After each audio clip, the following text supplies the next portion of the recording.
This is our normally open valve assembly. It consists of the actuator, the valve body, and valve nut.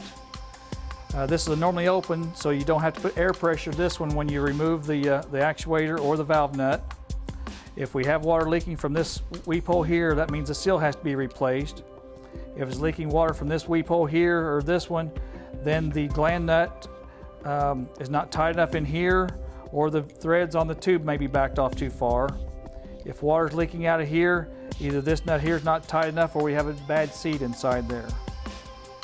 So the first thing we're going to do, we're going to put it in the vise. We're going to remove the nut on the bottom.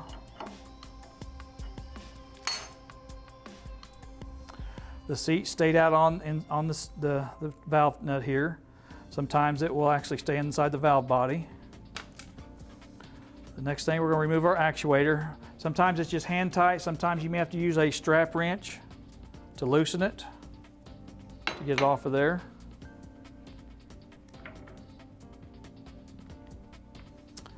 We're going to take a pair of needle nose pliers and remove the stem.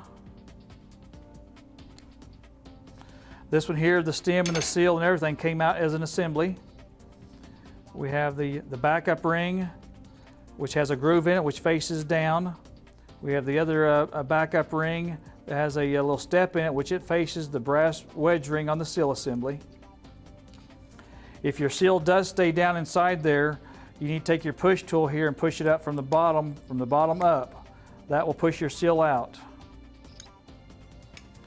Once we have the valve body all cleaned up, use some W40, some LPS pre-solved degreaser, mineral spirits. Clean it out really good inside there. If you have an air hose, blow it out with air. This one's in a clean environment here. We hadn't been used it just yet, so it's still pretty clean. So once we get all ready, then we can put it back together. Of course, we recommend genuine KMT parts when you rebuild the valves. In the kits, it comes with a stem, a backup ring, a seal, and a seat. It also comes with O-rings for the actuator. First thing you're going to do is take the seal position tool, stick it inside the valve nut, stick it up in there, and we'll thread it in there and let it bottom out. We'll take our seal installation tool, thread it in the top, take a little bit of food grade grease, put it on our seal, drop the seal down in there with the O-ring going down first. The wedge ring will be at the top.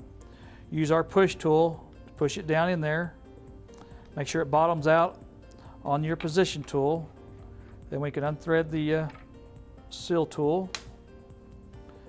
We take our stem and our backup ring with the groove going down, and our brass backup ring with the step going down. Put a little grease on the stem.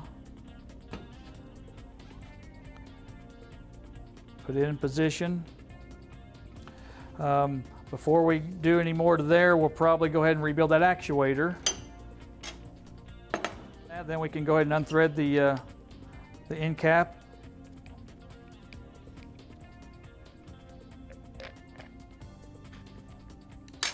We have an O-ring inside there. We can also push the piston out. You can take an old stem and push in from the bottom. Push the piston out. The piston has a couple O-rings on it and one side the enclosure. Clean the, remove the O-rings.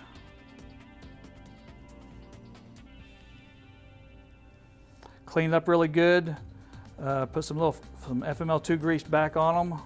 This one's already been cleaned up, so we're not going to really have to go through that on this one, but you may have to out in the field because a lot of times your air has moisture in it and it may get corroded inside there. So we'll put your O-rings on there.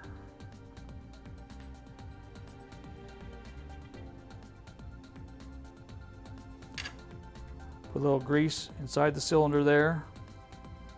And that O-ring there you'd want to replace too. the piston in, push it back down, put some goop on the threads.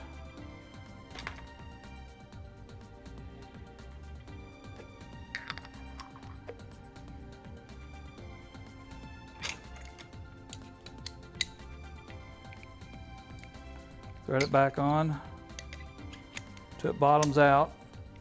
It just needs to be pretty much just hand tight also.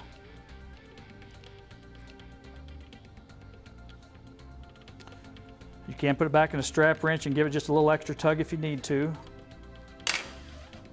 Then we're going to put our valve body back in our vise. Put some goop on our threads.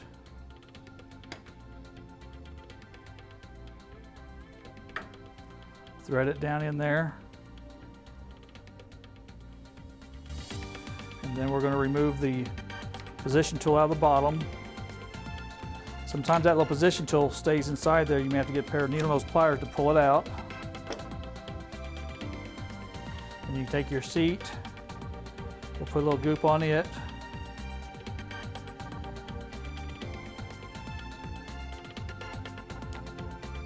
We'll set it on top with some goop on your threads.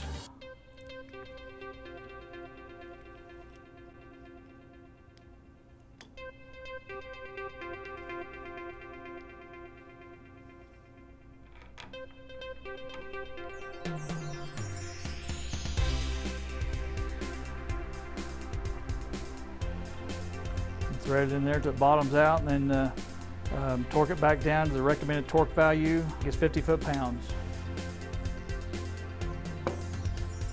And then you're ready to go.